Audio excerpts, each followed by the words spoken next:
nos espiritualizamos na vivência uns com os outros. Quando é que eu tenho que pôr o Evangelho em prática? Com aquela pessoa que eu tenho uma dificuldade inenarrável de viver. Com aquele que eu não consegui perdoar. Com aquele que um dia eu caluniei. Com aquele que um dia eu não compreendi. Com aquele que chamamos de pessoas difíceis na nossa vida. E que muitas vezes intitulamos de uma forma popular de mala sem alça, num dia de tempestade, sem rodinha e de papelão. Não é assim? É com eles que nós vamos nos espiritualizar. Porque exercer o Evangelho com pessoas que trazemos profunda simpatia, que amamos, que gostamos de estar na companhia, é fácil. Mas viver o Evangelho com aquela pessoa é difícil. Oh, como é difícil. E vamos nós então, a parábola dessa manhã, vamos refletir um pouco nesta uma hora que temos, que às vezes é o suficiente para a nossa vida. É o suficiente. Diz assim Lucas, em capítulo 15, versículo de 8 a 10. Ou qual mulher que tendo 10 dracmas, se perde uma dracma, não acende a candeia e varre a casa e busca com diligência até achar? E achando-a, convoca as amigas e vizinhas, dizendo: alegrai-vos comigo, porque já achei a dracma perdida. Assim vos digo que há alegria diante dos anjos de Deus por um pecador que se arrepende. Parece complicado às vezes as parábolas de Jesus, né? A gente lê assim, mas a gente vai emprestar uma interpretação essa manhã, porque cada um enxerga as mensagens do Cristo de um ângulo, mas se a gente pudesse juntar todos os ângulos, a gente ia obter uma realidade maior. Mas por essa manhã vocês vão ficar com a minha mesmo, depois vocês fazem a de vocês. Para a gente entender um pouco melhor essa passagem da dracma perdida, a gente precisa entender um pouquinho o que acontece um pouco antes dessa parábola da dracma perdida. Porque Lucas, ele profere pelo menos três parábolas consecutivas, tem mais uma, mas 3 parábolas consecutivas, que parecem dar uma única informação. Em essência até é, mas existem algumas particularidades. E a parábola que antecede a da dracma perdida vai falar da ovelha perdida. A gente vai precisar ir lá nessa parábola para entender por que Jesus proferiu essas 3 parábolas que parecem muito parecidas. Quais são as 3? Vocês devem estar me perguntando, que eu não falei. A primeira da ovelha perdida, a segunda da dracma e a terceira é a do filho pródigo. O filho pródigo que durante muitos anos só um levou a culpa. Só um foi taxado de egoísta e individualista, não é? Vocês lembram dessa passagem? Mas o outro que ficou também não era pão de fazer hóstia. Por quê? Quando o irmão volta, ele fica cheio de inveja. Inveja faz parte do amor ou do orgulho e do egoísmo? É só para a gente pensar, né? Então, voltando lá na parábola da ovelha perdida, a gente vai encontrar dados que vão ser de suma importância para a gente tecer uma reflexão. Fala assim, vou pegar só 2 versículos da ovelha perdida para a gente entender sobre o que Jesus estava conversando e com quem Jesus estava se dirigindo, a quem. É claro que a gente tem que entender que as mensagens de Jesus, elas têm uma mensagem particular para aquele povo, para o povo judeu, mas ela deixa uma mensagem universal, uma mensagem para todos nós, que vai varar os séculos e vai servir para todos. Então, lá na ovelha perdida, os 2 primeiros versículos falam assim: e chegavam-se a ele todos os publicanos e pecadores para o ouvir. E os fariseus e os escribas murmuravam, dizendo: este recebe pecadores e come com eles. Então, Jesus foi feita uma crítica ao comportamento de Jesus. Os escribas e os fariseus fizeram uma crítica direta, porque reclamaram que Jesus comia e ficava e conversava e se relacionava com os publicanos. Para quem não sabe, os publicanos eram cobradores de impostos, eram odiados pelos judeus, porque os judeus tinham que pagar impostos por tudo que eles faziam, por tudo que eles produziam, e eles odiavam isso. Os publicanos, então, eram odiados, eram os cobradores de impostos. Olha que interessante, um dos apóstolos ou discípulos de nosso Senhor Jesus Cristo foi um publicano. Alguém lembra quem foi? Mateus. Mateus, que quebra de paradigma, né? Então Jesus conversava com os publicanos e pecadores. Pecadores eram os publicanos e todas as pessoas que não se enquadravam dentro dos preceitos da religião vigente, da religião judaica. Então eram as prostitutas, ou todos aqueles que também não eram judeus, que eram chamados os gentios. Você vê como eles eram separatistas. E Jesus comia e se relacionava com os publicanos e os pecadores. E aí eu fico pensando, 21 séculos depois, nós espíritas, será que nós sentamos à mesa com os publicanos e os pecadores? Fica a reflexão para cada um aí,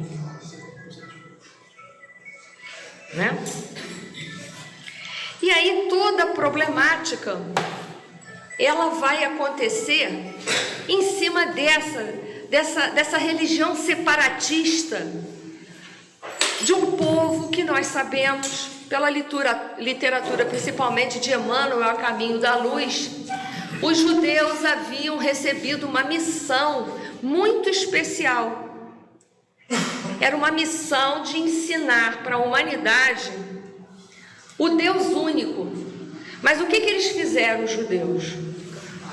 Hein?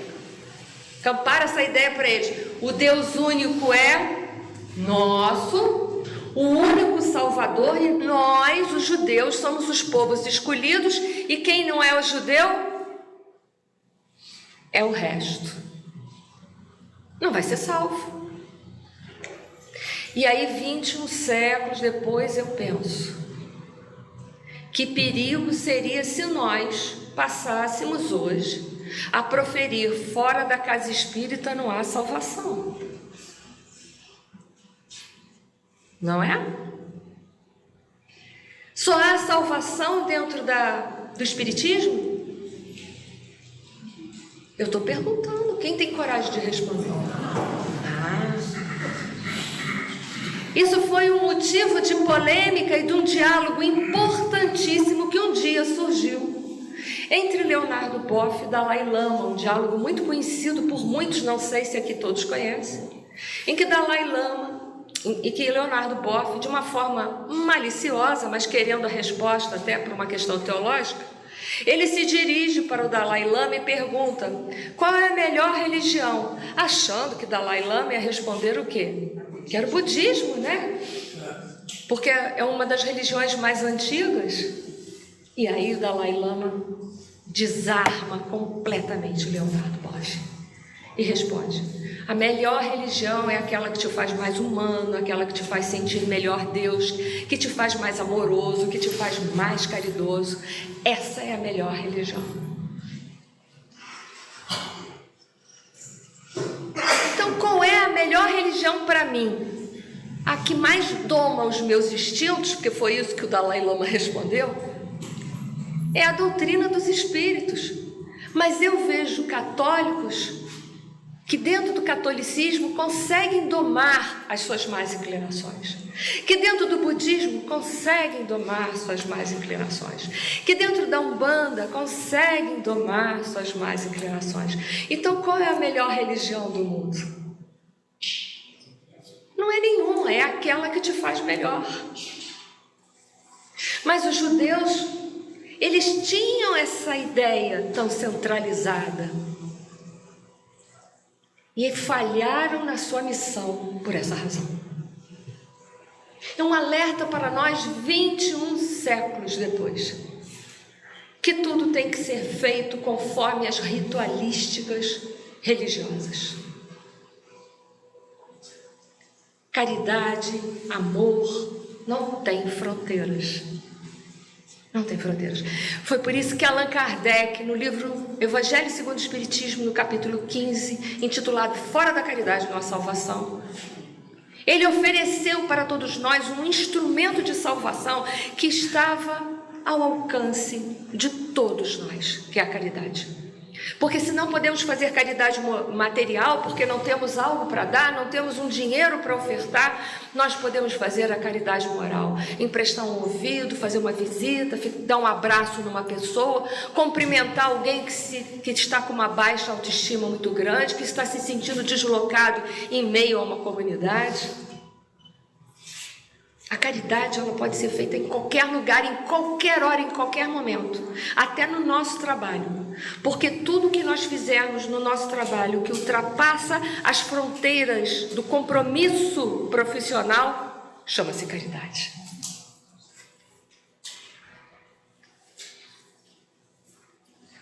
Então, em resposta a esta reflexão que nós fizemos, que foi curta, breve, muito pequena até, Jesus vai proferir 3 parábolas para ir ao alcance daquela população, para ir ao alcance daquele povo, para chegar, varar os séculos e trazer reflexões para dentro de nós.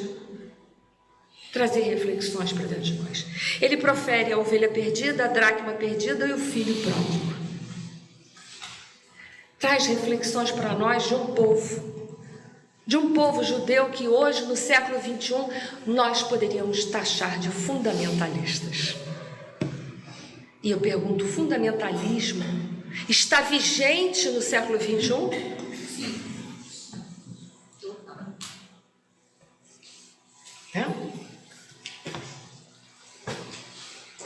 A reflexão podia ir mais longe.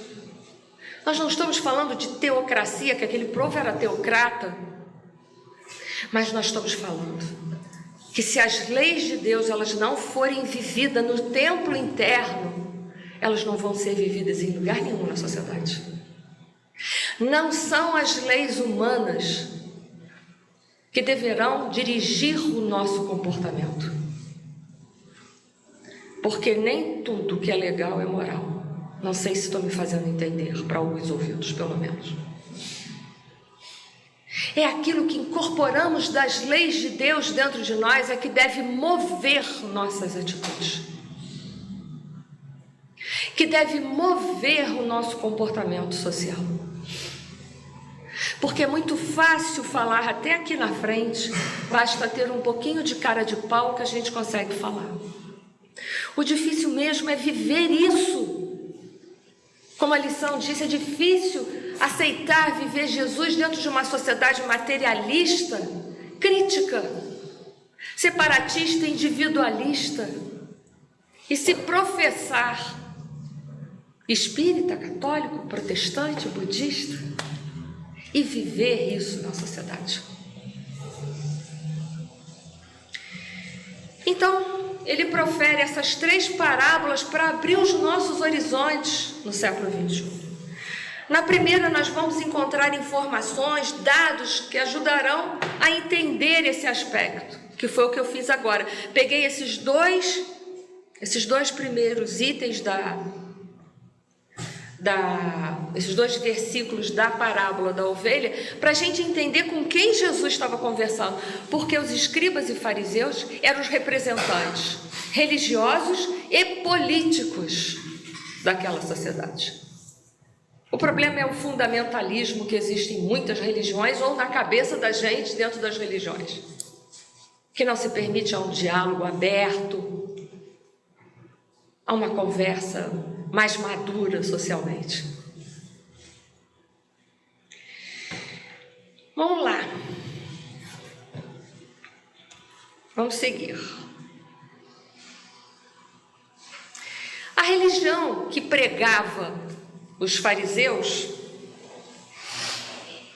não era verdadeiramente a lei de Deus, que a gente sabe que no Pentateuco de Moisés, voltando lá à primeira revelação, Moisés havia, né, dentro do Pentateuco, tem as leis de Deus e tem as leis civis, que foram criadas por ele, pelos homens. Não é assim? Isso está lá no Evangelho segundo o Espiritismo, capítulo 1, que vai falar sobre isso. Não vim destruir a lei. Confere aí para mim. Faz essa caridade. Que vai falar sobre a evolução do pensamento religioso, vai falar da primeira revelação, capítulo 1, logo 1. Né? Mas eles não se fixavam na parte que era imortal e atemporal. Eles se fixavam na observância. Capítulo 1? Capítulo 1. Não vim destruir a lei. Obrigada, Márcia. Eles se fixavam na rigorosa observância dos rituais e dos costumes. Como, por exemplo, para eles, você estava cometendo um pecado se você não lavasse suas mãos antes das refeições. E aí alguns vão perguntar, mas isso não é uma coisa positiva? Mas eles não estavam embasados nos processos de sanitarismo, de higiene. É que eles achavam que se você não lavasse as mãos antes de comer, você jogava impurezas para dentro de você, impurezas morais do meio externo. Olha que absurdo, impurezas. Alguém é capaz de colocar dentro de nós um defeito que não possuímos? Né? Impossível. Ninguém pode colocar o mal dentro de nós se ele não habitar. Tem um pensamento que diz: o mal só se insinua onde não vigia o bem. Tanto que Jesus, nessa passagem, deixa bem clara: não é o que se coloca para dentro da boca, mas é o que sai da boca, porque o que sai da boca sai do coração. Jesus vai na veia, vai dentro da profundidade das questões. Eles se guiavam por isso. Se um judeu que detestava os gentios, os romanos, no qual eles estavam, eles eram escravos, eles eram servos naquela época dos romanos. Se eles tivessem um contato, fossem obrigados a ter um contato, eles tinham que ter um ritual todo de purificação. Nunca houve tanto ritual de purificação quanto naquela época, enquanto eles foram escravos dos romanos. Porque para eles ter contato com os gentios era se contaminar. Sabe a parábola do bom samaritano? Tem muitas coisas para falar sobre ela, mas enfim, por que o sacerdote passa e também não auxilia, dentre tantas coisas que se poderia falar dessa passagem? É porque ele estava indo para Jerusalém, para o templo. Se ele tivesse contato com aquele homem ali e ajudasse ele se tornava impuro. E aí ele não ia poder cumprir as suas funções no templo, porque ele teria que passar por um ritual de purificação. E aí eu pergunto: onde nascem as nossas impurezas?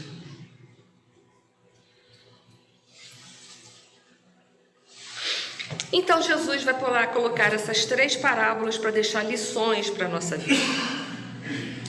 Da ovelha perdida, lembra que a ovelhinha se perde? E que aí o pastor larga, ele tinha 100 ovelhas, uma se perde. Ele deixa as 99 e vai buscar a que foi perdida, né? Interessante essa parábola. Ele está falando daquele que se afastou da lei de Deus. Aqui quem é pai e mãe, eu vou perguntar, se vocês têm filhos, se tem um filho que é muito problemático, qual é o filho que mais vocês vão se dedicar? Vocês aí que são pais e mães, por favor, qual vai ser? O problemático, não é? Por quê? Porque ele precisa mais de você. E não é porque você prefere mais ele. É que ele necessita mais da sua educação, do seu amparo. E aí o que faz o pastor? Deixa as 99 que estavam bem, caminhadas, já sabiam o que elas queriam. Estavam certas no caminho. E não é porque ele prefere a que se perdeu, é que a que se perdeu precisa de mais ajuda, não é? E aí ele vai lá e mostra pra gente, dá uma lição de vida que o amor do Pai é imenso, a misericórdia dele é infinita. Que mesmo quando a gente erra, Deus está sempre buscando a gente, porque Deus é amor, Deus é amor e misericórdia. Então Deus sempre vai ajudar a nós, todos. E quem é a ovelha perdida? A ovelha perdida pode ser qualquer um de nós em qualquer momento da nossa vida, pode ou não pode? Nós podemos, de uma hora para outra, cair, se afastar das leis de Deus? E vou perguntar uma coisa para vocês, presta atenção. Em matéria de proporções, se eu hoje errar no mesmo assunto que eu errei em outras vidas, numa mesma questão, a queda vai ser maior hoje ou foi no passado? Hoje? E vou responder para... Não sei quem foi que teve coragem, mas é hoje. Não sei quem foi o corajoso. É hoje, sabe por quê? Muito será cobrado a quem muito... Então, se me foi muito dado, primeiro que eu não sou mais réu primário, agora eu já sei. E eu sei mais, então, se eu errar da mesma forma, a queda será muito maior. Por quê? Porque eu tinha tudo para não errar e eu errei. Dá para parar para pensar nisso? Dá para entender agora por que os capelinos vieram aqui? Para a Terra, num planeta que estava iniciando provas e expiações, e reencarnar naqueles corpos ainda primitivos, porque muito havia sido dado e muito será cobrado. Então, a ovelha perdida pode ser cada um de nós, e sem dúvida nenhuma, a ovelha perdida eram os fariseus e os escribas. Por quê? Porque eles tinham a missão de conduzir o povo religiosamente para que o povo encontrasse Deus fora de si ou dentro de si? Dentro. Porque nós estamos aqui num templo de pedra, aprendendo a criar o templo interior. É para isso que a gente está aqui sentado. Porque o que adianta eu só absorver os ensinamentos aqui e não levá-los lá para o mundo? Não serve para nada. Se o templo de Deus estiver aqui dentro do meu coração, eu não vou ter coragem, na presença dele que está dentro de mim, e eu estou vendo e eu estou sentindo, fazer mal a nenhuma criatura humana, a nenhum ser vivo, a ninguém, nem a natureza. Por quê? Porque a presença dele está aqui dentro de mim. E eu já sinto o outro como meu irmão. E quando eu falo outro, eu não estou falando só em humanidade, eu estou falando dos irmãos animais, dos irmãos vegetais, dos irmãos minerais, que nós sabemos que o princípio inteligente estagia por lá. E se por lá ele estagia, eles estão na nossa retaguarda. É obrigação de quem está na frente olhar para aquele que está na retaguarda. Então eles também eles eram pastores de ovelhas, mas eles eram aquilo que Jesus falava: cegos guiando outros cegos. Mas eles achavam isso? Não. Porque o orgulho paralisa a emoção e a vaidade paralisa o coração. Duas coisas que eles tinham dentro deles. A frieza de passar por aquele que precisa, olha o orgulho paralisando a emoção, e seguindo em frente. E a vaidade que paralisava a razão.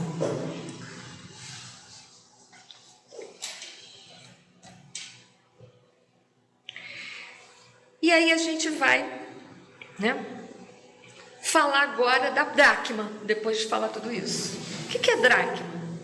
As dracmas eram moedas essas que, segundo eles, essas moedas eram equivalentes ao grego de um denário romano, que valia o pagamento de um dia de trabalho. Então, uma dracma valia um dia de trabalho.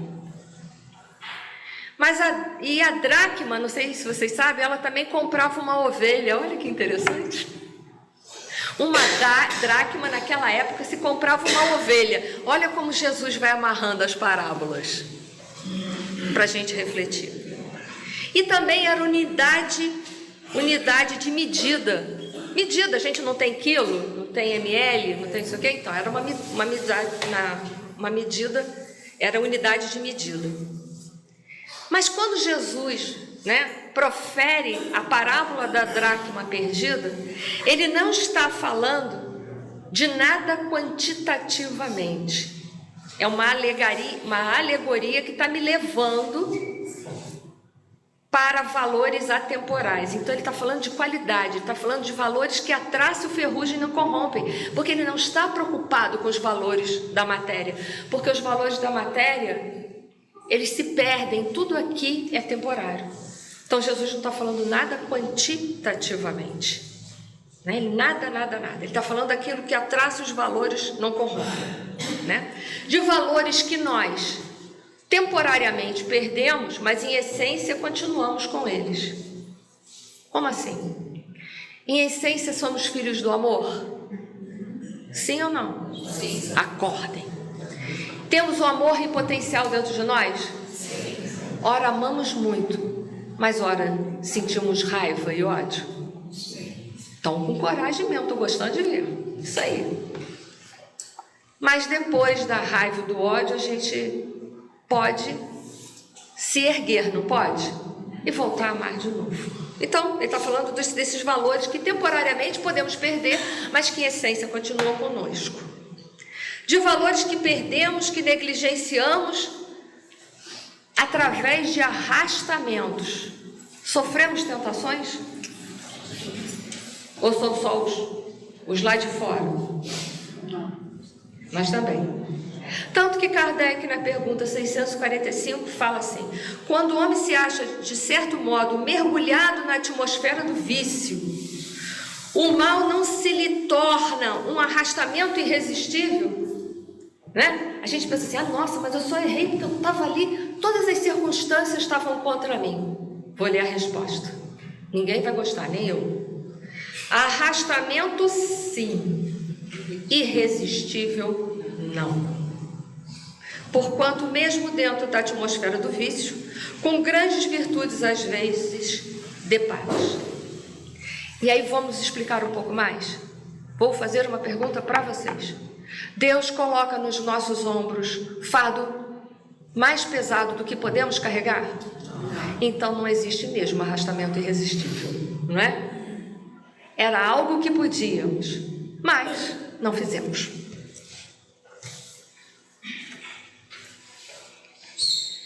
Os arrastamentos falam então do nosso servir a Deus, do mamão que fala mais alto do que Deus.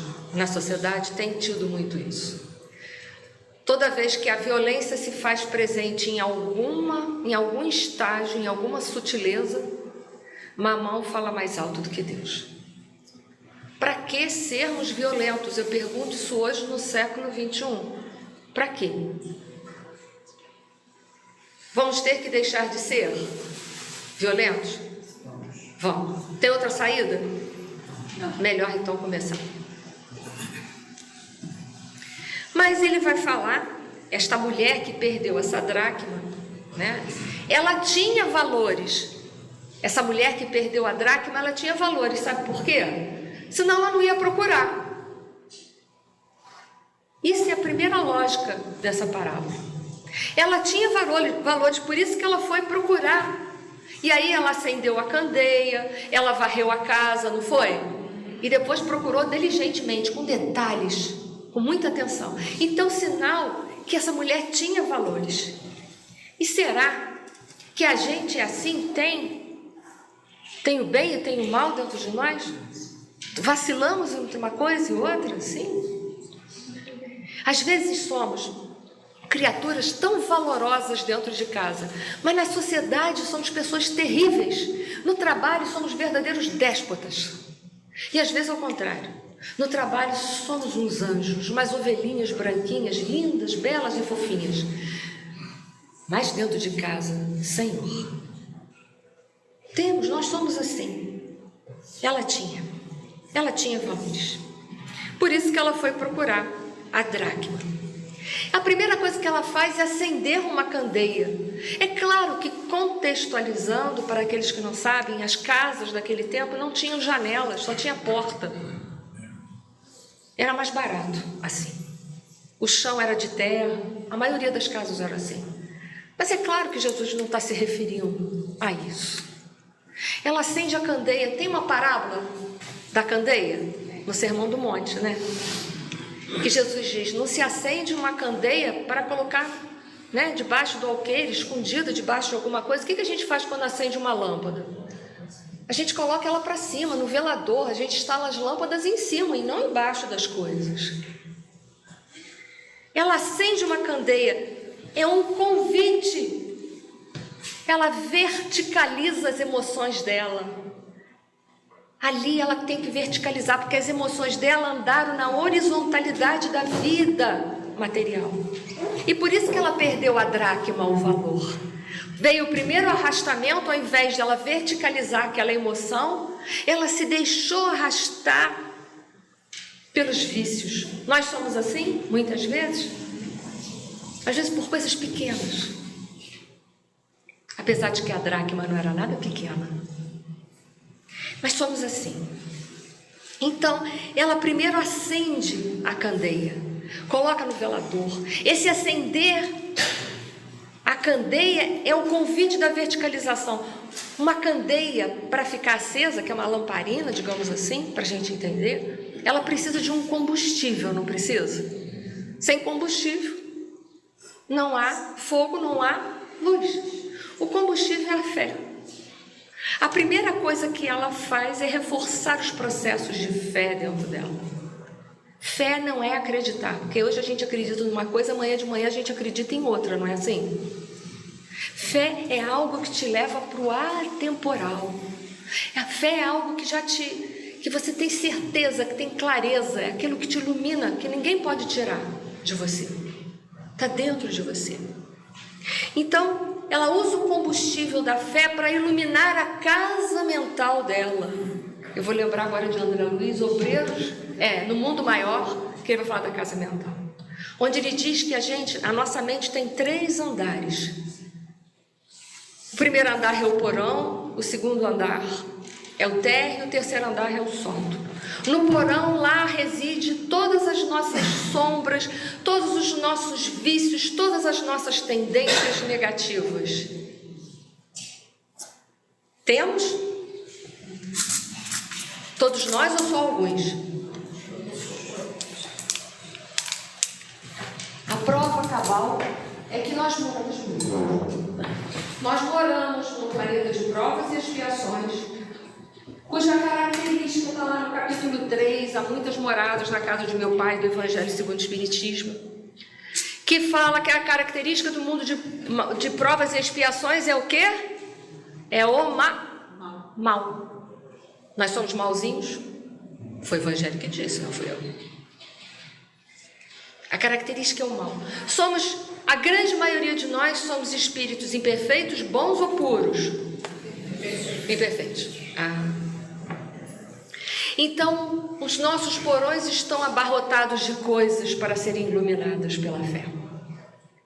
Diz André Luiz que esses porões é onde residem os nossos vícios, representam os nossos passados, a nossa vida passada, representa o nosso inconsciente. É aquilo que está ali sutilmente e que só vou encontrar através de um processo que está na pergunta 919 do Livro dos Espíritos. Qual é?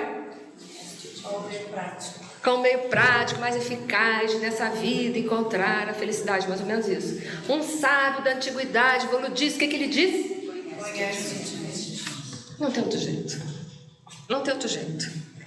Então, a primeira coisa que ela faz é ir lá, olhar nos porões da existência dela, aquilo que fez com que ela se perdesse uma dracma. Ela foi lá para reconhecer. Foi porque ela precisava. Se nós não, no momento presente, que é o único momento que nós espíritos podemos atuar, porque o passado já foi, eu não tenho como voltar lá. O presente está sendo construído aonde? O futuro está sendo construído aonde? Agora. O presente, o futuro ainda não existe. Então ela vai lá no momento presente dela com a fé, vai lá no porão para levar luz, para detectar o que está errado, porque se ela não olhar o que está errado, ela vai repetir os padrões errados. Vai repetir. Ela vai ficar naquilo que chamamos de um labirinto de causas e efeitos. Ela vai repetir padrões de vidas passadas. Por isso que no Evangelho segundo o Espiritismo, capítulo 5, estou indo bem, né, Márcio? Sei quase todo o Evangelho de cabeça. A gente estava rindo, depois eu conto essa história para vocês do Evangelho de cabeça. Uma vez me sabatinaram para saber se eu sabia todos os capítulos do Evangelho de cor. Vocês acreditam? O povo não é fácil. São meus alunos, viu? No capítulo 5, Bem-aventurados aflitos falam das causas passadas e atuais dos sofrimentos, onde os espíritos nos deixam ali que as causas atuais são muito mais motivos de sofrimento do que as de passado. Por quê? Por que deveria ser a pergunta quando se lê isso? Porque se nós não consertarmos as nossas tendências, vamos repetir no presente. E se nós estamos repetindo, agora é mais grave do que antes, mais sofrimento vai produzir. Então ela leva lá para ela tentar sair desse labirinto de causas e efeitos. E depois que ela acende a candeia, que é a fé que vai luarizar esse porão, porque só a fé que nos leva para o atemporal, ela vai poder nos dar força para olhar para as coisas feias que nós temos. Temos coisas bonitas também, gente, mas no porão só coisa feia. Então, ela vai fazer o quê? Varrer a casa. Varrer é um trabalho penoso, né? Varrer representa retirar o orgulho e o egoísmo que nos deixam cegos da nossa realidade. Ela precisa varrer, ela precisa. Porque só tirando as cascas grossas do orgulho e do egoísmo, ela vai ser capaz de enxergar as leis de Deus que estão escritas aonde? Na consciência. Na consciência. Que representa as leis de Deus. As leis de Deus são leis de amor, está na terceira parte do Livro dos Espíritos. É a última lei. Lei de justiça, amor e caridade. Falei certo, Márcia? Lei de justiça, amor e caridade. O amor é a base para que a justiça e a caridade se operem. É uma trilogia, né? Para ela poder trazer o amor, porque só o amor cobre a multidão dos... E ela havia cometido um pecado. Vocês sabem o que significa a palavra pecado? Errar o alvo. Quando a gente erra o alvo, o que a gente deve fazer?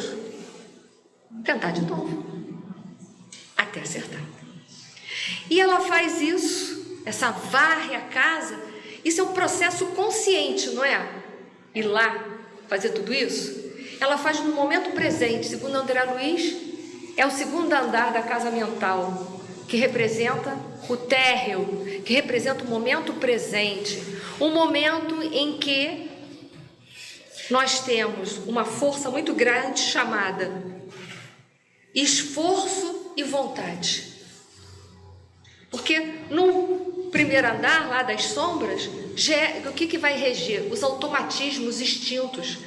E eu preciso agora, nesse momento presente, com a minha força de vontade, com o meu esforço pessoal de trabalho, vencer as minhas más inclinações.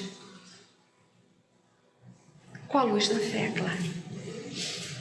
né? Vamos seguindo? Estou acabando, gente, estou acabando. Finalmente, ela vai para um terceiro momento, não vai? É o momento em que ela busca com diligência até achar, com zelo, com cuidado, com atenção, até achar moedinha, porque primeiro ela acendeu a candeia, segundo ela varreu a casa para tirar poeira, que pode ser que a moeda já caiu alguns dias, e a poeira tomou conta, e aí ela não ia achar. Depois que ela varreu, fez tudo isso, agora ela vai procurar cuidadosamente, com zelo, porque agora ela precisa entrar num processo especialíssimo. Com a luz do terceiro andar dessa casa, que é o sótão, que vai representar, segundo André Luiz, né, o ideal, a meta superior, a vida espiritual, que ela já fez isso, que ela está levando a fé. Ela agora procura com diligência, com cuidado, porque ela precisa pegar os vícios e transformar os vícios e transmutar. Transformar e transmutar tem diferença? Sim ou não? Dúvida? Transformar é como a palavra fala. Ir além da forma. Mas acha que isso pode ser só um processo superficial? Pode ser só, tá bom? Não. Ela precisa, além disso, né, com as forças dela presente, mudar um panorama agora, atual, mas para fazer isso, para ela mudar o que está mais aqui, na relação do dia a dia, ela precisa transmutar, mudar uma coisa em outra. Vamos dar um exemplo de mudar? Mudar as emoções para sentimento. Emoções e sentimentos têm diferença? Emoções é passageiro e sentimentos não são. Um exemplo de transmutação. A dor que eu estou vivendo me gera tristeza, não gera? A dor que a gente vive, quando a gente está passando por um momento muito ruim na nossa vida, dá tristeza? Dá. Como eu transmuto? Primeira coisa para transmutar, eu preciso aceitar a dor. Dona Dor, pode entrar. A senhora veio me trazer um recado, cujo amor não me alcançou e por isso eu preciso. Como diz Emmanuel, a dor há de vir realizar a obra que não foi possível ao amor edificar por si só. Então entra, Dona Dor, porque o convite do amor eu não aceitei. Entra agora, eu te aceito. Não para converter a dor em sofrimento, porque isso é masoquismo, mas eu te aceito porque eu quero transformação. E aí o processo seguinte é o da aceitação, é o de resignação. O que é resignar? Dar um novo sentido, uma nova direção, um novo significado para aquela dor. Então a tristeza vai passar de tristeza para a felicidade, porque eu compreendo que aqui tudo passa. E que a finalidade da dor é ser transmutada em experiência para a minha vida. Estou acabando. Então esta mulher, através desse processo, que a gente fez uma comparação com a casa mental, ela seguiu também em ressonância os 3 processos pedagógicos deixados por Allan Kardec no livro Céu e Inferno. 3 processos pedagógicos para nós podermos apagar as faltas da nossa vida, transmutar os vícios em virtudes. Kardec disse: arrependimento, expiações e reparação. No arrependimento eu tomo a consciência, é o acender a candeia. Tomei a consciência, errei de novo. Acontece? Acontece muito. Com todos nós. Com a gente que fala aqui na frente também. Vou contar isso, não contem isso para ninguém, hein? Mas com a gente também. É preciso tomar a consciência do erro. Mais uma vez errando, se afastando das leis de Deus, uma vez se afastando das leis de Deus, eu preciso me aproximar delas novamente. Esse caminho é penoso. Por isso que o segundo processo é a expiação. Trazer o puro para fora. O puro está dentro de mim? Em essência está. Porque somos filhos do amor? Somos. Trazer essa lei de Deus para fora, para ser vivida. É muito difícil, mas não é impossível. E aí eu chegar no terceiro, e que foi o momento em que ela varreu a casa, trabalho penoso, porque sempre, né, se o chão é de terra, olha a poeira que levanta, trabalho penoso. Trabalho penoso. Para chegar à terceira fase de todo o processo. A terceira fase do processo é a reparação, que significa devolver à vida aquilo que você tirou.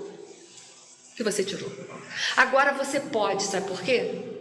Porque a dor se converteu em experiência, te trouxe bagagem, verticalizou as suas emoções. Seus sentimentos agora estão puros ou melhores, lúcidos. E agora eu posso devolver à vida aquilo que eu tirei, porque agora eu tenho para eu devolver, porque eu não posso dar o que eu não tenho. E aí eu devolver à vida aquilo que eu tirei, é retornar a paz àquele que um dia eu tirei a paz dele. É perdoar de corpo e alma o outro, porque eu entendi que o outro não me fez nada, eu é que criei expectativas em relação às pessoas. Me frustrei e projetei a minha frustração no outro, achando que com isso eu me libertaria dos meus vícios, das minhas ilusões. Porque é o que fazemos. Nos relacionamos às vezes através de processos de expectativas, nos casamos às vezes através de processos de expectativas, e depois quando o outro, esse outro que eu imaginei e que não era a pessoa, a minha ilusão cai, a pessoa continua sendo o que ela sempre foi, ela não está se mostrando, ela só continua sendo o que ela sempre foi. Mas agora eu enxergo ela, o que eu faço? Como o meu orgulho é muito grande e eu não posso aceitar que a minha avaliação foi errada, eu digo, você não era assim, você agora se mostra assim. Mas é verdade isso? Tanto às vezes que a gente fala para os amigos, não casa com fulano não, ele não é isso que você está vendo, não é? Porque ele sempre foi, eu é que criei expectativas, eu é que criei uma imagem, uma ideia do outro, porque era aquilo que eu queria encontrar em alguém. Mas eu não tenho que projetar nada para o outro para ser feliz. Aquilo que eu quero eu tenho que construir em mim e não exigir que as pessoas me deem. Porque a felicidade que é externa, felicidade em que a gente coloca nos outros ou em alguma coisa, é uma felicidade ilusória, porque quando aquele alguém vai embora, a felicidade vai, e quando aquela coisa deixa de existir, a felicidade está de igual maneira, está indo embora. A felicidade é um processo de criação interior que, como a 919, foi um meio prático e eficaz que a Bíblia deu para encontrar a felicidade, etc. Um mestre da antiguidade como disse, conhece-te a ti mesmo. Não se una às pessoas pelos seus ideais pessoais, pelas suas ideologias, pelas suas projeções, pelos seus sonhos, mas se una às pessoas pelo que elas são. Gostem delas como elas são, e aí na nossa vida não vai haver nem publicanos, nem prostitutas e nem pecadores, porque eu não vou criar ilusão de quem são as pessoas. Eu vou amá-las entendendo que elas são tão frágeis quanto eu sou. São tão potencial de ovelhas perdidas quanto eu. Sou tão potencial de uma dracma se perder na minha vida como eu perdi a minha. Nós viemos nesse mundo para nos amarmos. Não há outro meio. Não há outro meio. E para finalizar, já estamos na hora, vou deixar a última reflexão. Qual a dracma que eu vim procurar nesta vida? Qual a dracma que eu perdi e vim procurar nesta vida? Uma manhã de paz e de luz para todos vocês. Muito obrigada.